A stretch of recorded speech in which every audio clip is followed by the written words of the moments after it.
So hi, welcome back to another reading vlog. Today I'm so excited because I finally finished all my exams, so I'm finally free to read all the things, and because of that I have a lot of plans for this vlog. So we're going to be finishing Fool's Errand by Robin Hobb. I'm roughly 20% into it. I haven't picked it up in a while, like ever since the last vlog, so I'm not sure, but I'm roughly 20% into it and I'm loving it, and I don't know, I have high expectations. I can't wait to keep reading it. I'm also going to be reading I'm Thinking of Ending Things, which is, I'm pretty sure, a horror book that I've been meaning to read for a long time. I know there's a Netflix movie. I want to watch the movie as well if I enjoy the book.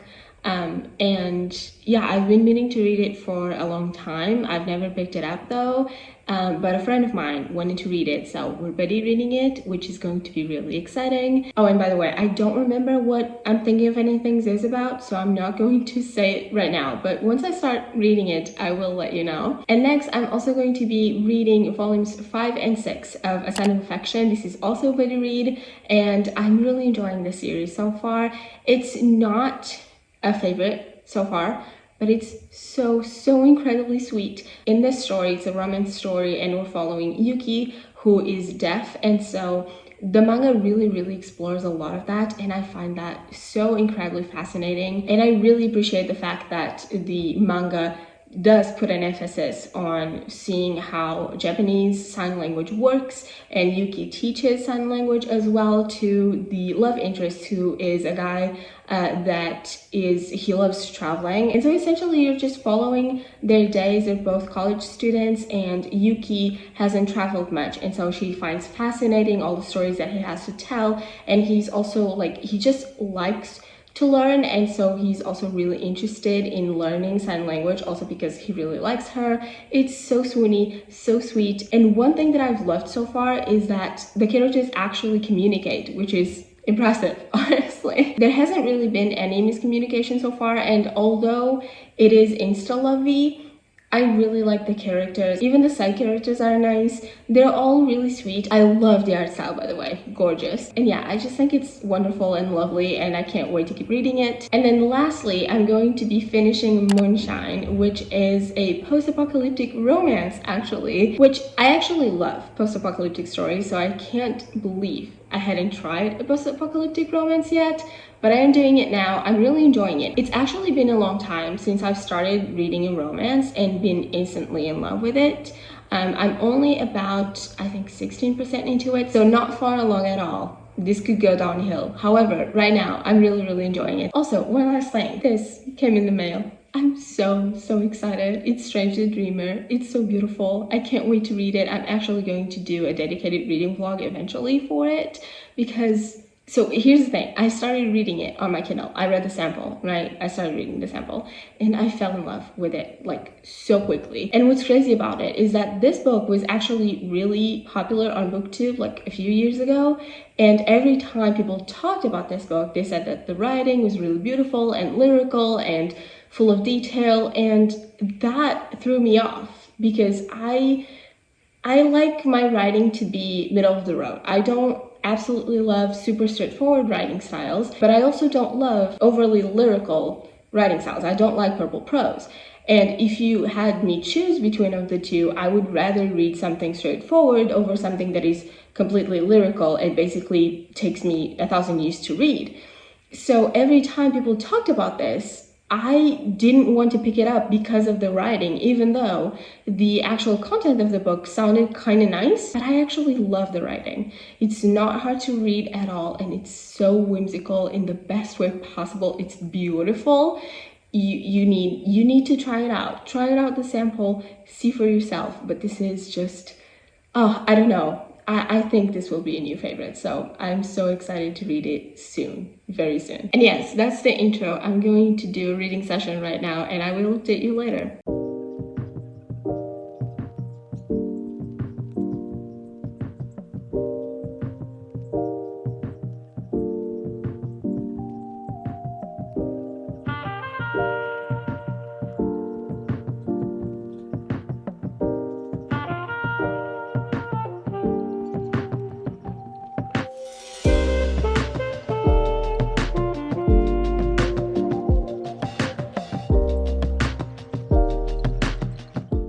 So it's been a couple of days actually. It's Monday today, and my goal is to finish all of the books that I'm reading by Friday. So let's see if I can do that. But I haven't read more from Moonshine yet, but I have read about 20% more from Fool's Errand, and I've also read like 60%.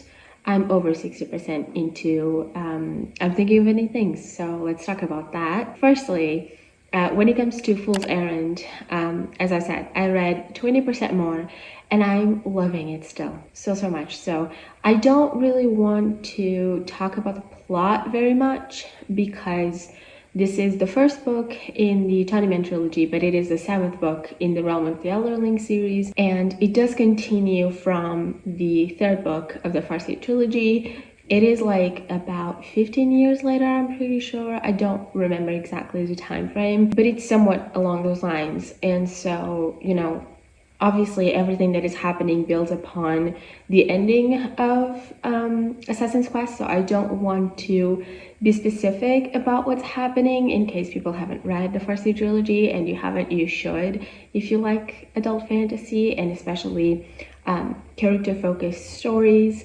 But we're still following Fitz. I'm loving it, and what I can say is that we are back at Buckkeep, and the story has finally started. So for about 30% or 25% of the book, we were just kind of doing setup, seeing where Fitz was and understanding what happened in this like over a decade of time that we lost between the end of the 3rd book in the Farseed Trilogy and this book. So it was just kind of an update on everything that was happening, especially with Fitz, but also with the other characters that are still relevant in this series. And now we've actually been introduced to the proper plot of this book and the goal of this book, and we've also been given more information as to what is happening in the world right now, and I'm so excited by all of the things that have been introduced.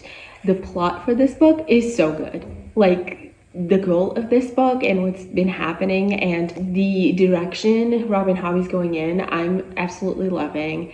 And Fitz, I feel like I love him more the more I read. Like, I can only love him more and more, I feel like. And I'm also really excited to meet more characters because so far we've kind of been dealing with the same characters that we dealt with in the first trilogy.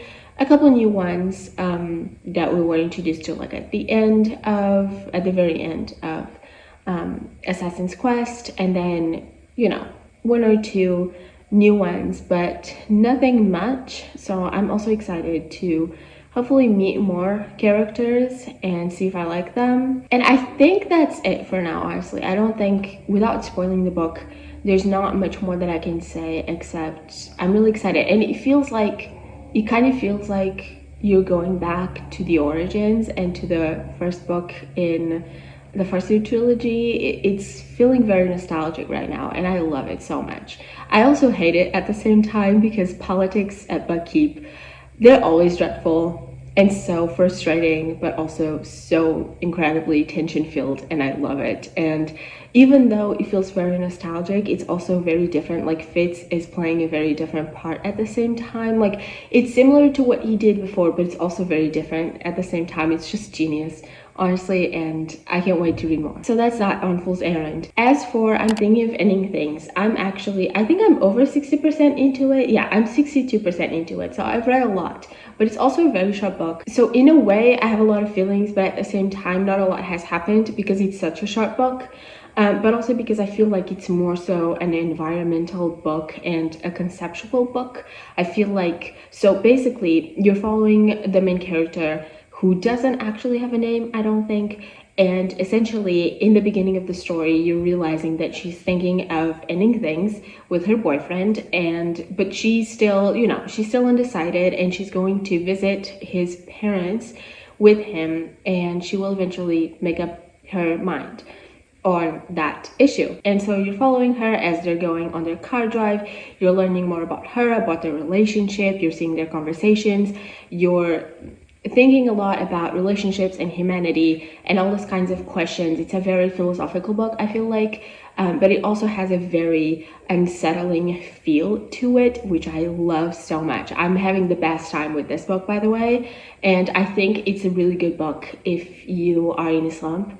It reads really quickly and it's so intriguing and gripping. I'm really, really loving it. I hope it sticks a landing, but yes. And then you're also introduced to this idea that apparently there's been this guy who has been calling her every single night, multiple times a night, and leaving messages, and the message is always the same and she doesn't know what it means. And so there's that. She hasn't told her boyfriend about this caller. She calls the guy the caller. And so yeah, that's basically what's happening. And then you go and you meet his parents. I've met his parents already, so yes, I'm close to the end. I am actually going to finish it now, and then I will let you know about my thoughts. So my goal is to finish it now so that I can focus on Moonshine and Fool's Errand for the rest of the week, and then hopefully finish those two, because after that I'm going to be reading Strange the Dreamer by Laini Taylor, which I can't wait for. I'm so excited for that. So yes, I'm also really excited about all of the books that I'm reading, so I also don't want to take too long to read them, because I tend to enjoy books more when I can actually dive into them properly. So yes, I'm really excited to finish all the books that I'm reading right now. And yeah, I will take you along with me. I will update you later once I have read some more.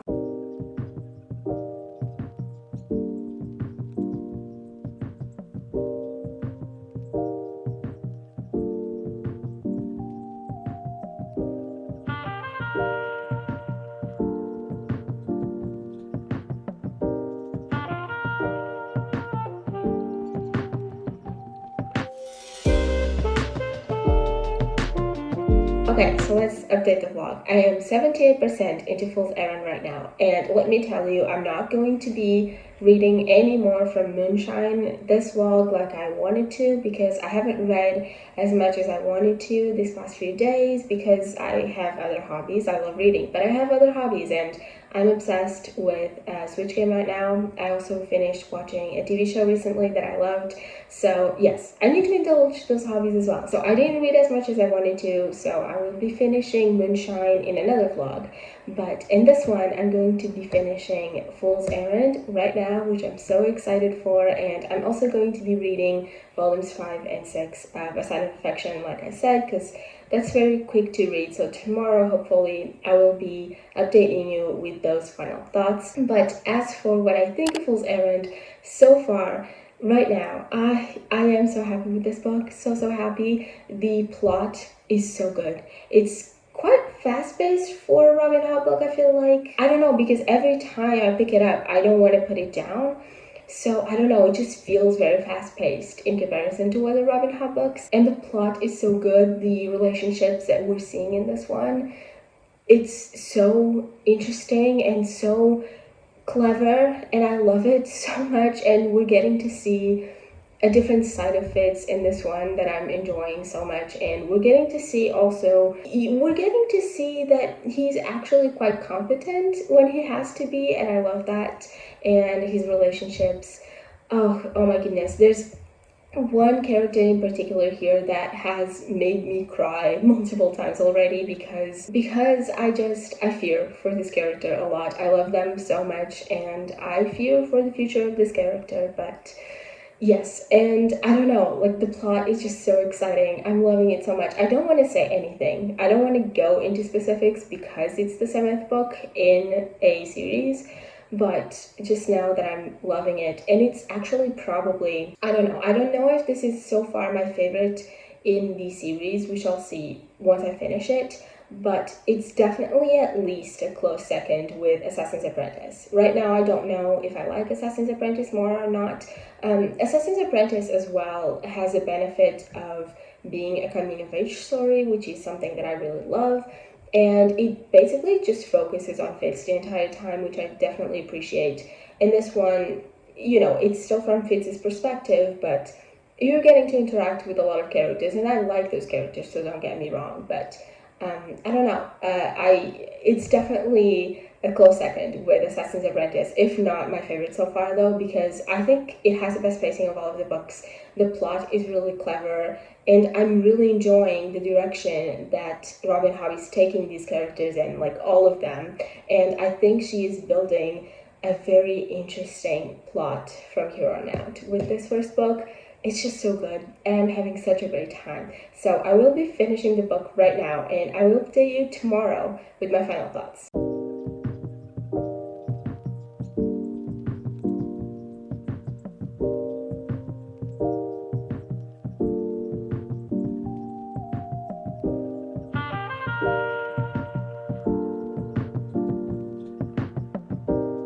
Alright, so it's time to close out the vlog and I'm actually going to start by talking about I'm thinking of ending things because I realized that I haven't actually updated you on that book. I finished it like I said I would and I forgot to update you.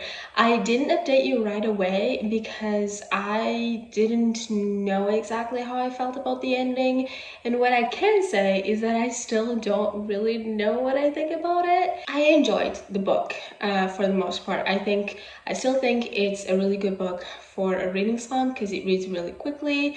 And I had a really fun reading experience. I read it with a friend. I do think it's a really solid book and I understand why people liked it so much when it came out.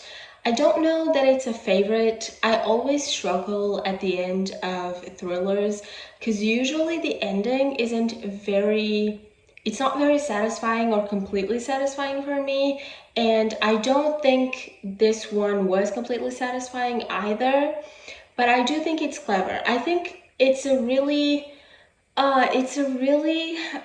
dangerous trope to try and pull off, but I do think if you're going to try and pull it off, this is probably the only way you could, so props for that. It's a solid ending and it all makes sense. The foreshadowing was there. It's clever. I enjoyed it. It's just such a weird trope. Why would you go for that? I don't understand, but I don't know. I enjoyed it and I recommend it actually. It's solid. It's solid. So I enjoyed it. As for Fool's Errand, what I can say is that after dating you the last time, I considered filming myself reading the rest of the book, but I'm glad I did not because I cried like a baby. I was really scared that something was gonna happen and it did, and I'm still not okay. My heart is in pieces. This book it's so heartbreaking but so good. It's truly, I think, the best book in the series so far. I don't know that it's my favorite, but I think it is, and it's really good. It has good pacing. It has the best pacing out of the series. The characters are really well fleshed out because a lot of them you already know them, but even then I think I got a lot more out of one particular character that we already knew from previous books. And the new characters introduced, I also really enjoyed. There's one in particular that this book focuses on because the purpose of the book essentially is to rescue him. I really liked him. He pissed me off at points, but I do see a resemblance between him and the main character when he was younger, and I'm enjoying their dynamic and I can't wait to see more from the two of them. I think Robin Hobb really struck gold with this. And the story, the plot, it was, again, really well paced and I did really enjoy it. We explored a lot of the main character once again, and his relationships and just humanity as a whole, and the progression of the kingdom ever since the last book in the 𝐜𝐸 trilogy and the direction the plot is going in, I'm really enjoying. I can't wait to see more. I don't know what to do with my life. I truly, once I finished, I felt like I didn't know what to do with my life. And I know that I can just continue the series, but at the same time, my heart is still so sad because of what happened. Truly, I don't know. I don't know why I do this to myself. I know that Robin Hobb books always break my heart, but actually, I don't think I've been as sad with a book in a series as I am with this one. But yeah, it's just truly a new favorite for me. It's so good. 5 stars, definitely. I don't rate books, but I actually rated this one on Goodreads because I liked it that much. I love it. It's my new favorite book of the year so far. So yeah, let's see if the rest of the Tawny Man trilogy can keep up because I don't know. I don't know if it will. High expectations. And lastly, I read volumes 5 and 6 of A Sign of Affection, and I really enjoyed them. We got to see more. First of all, we saw more of the relationship between the main characters because they are already dating. They went on a couple of dates in these volumes, and they talked about some things in their past that they were curious about. And there's some drama brewing with a couple of characters because the main character Yuki, she has a childhood friend that likes her, and the love interest also has a girl that likes him, and so we got a bit more of development with those two characters and also with a friend of the love interest. And the childhood friend of Yuki, I actually really enjoyed what we got from him, and knowing how he fell for Yuki and why he started learning sign language as well to be able to communicate with her. That was actually really sweet. And I don't know that this is a love triangle actually, because I know that shoujo tends to do that, but I don't know that this is one, because Yuki just likes the love interest and that's it. So I don't think this is a love triangle, but the childhood friend definitely wants it to be. But I don't know, I'm enjoying what the author is doing so far, and it's not drama filled, so don't worry. It's actually just really wholesome the entire time, but it does have these added like little bits and pieces of soft drama, I guess, but it's not much at all because these characters for the most part just handle themselves really well. So yeah, it's just a delight to read, and I really enjoyed it. I read it really quickly, and yeah, it was really fluffy. I hope, I don't know what the author is going to do in the future, because again, this is not drama filled at all, so I don't know what kind of conflicts we're gonna get in the future, but I'm excited to see because I'm really enjoying this. So yeah, that's it. Those were all the books that I read I'm Thinking of Ending Things, Fool's Errand, and then 2 manga volumes. I think that's all, right? I had a great time because I enjoyed everything that I was reading. I just wish I could have read Moonshine, but in another vlog. So yes, that's it. Thank you so much for watching, and I will see you in my next one. Bye!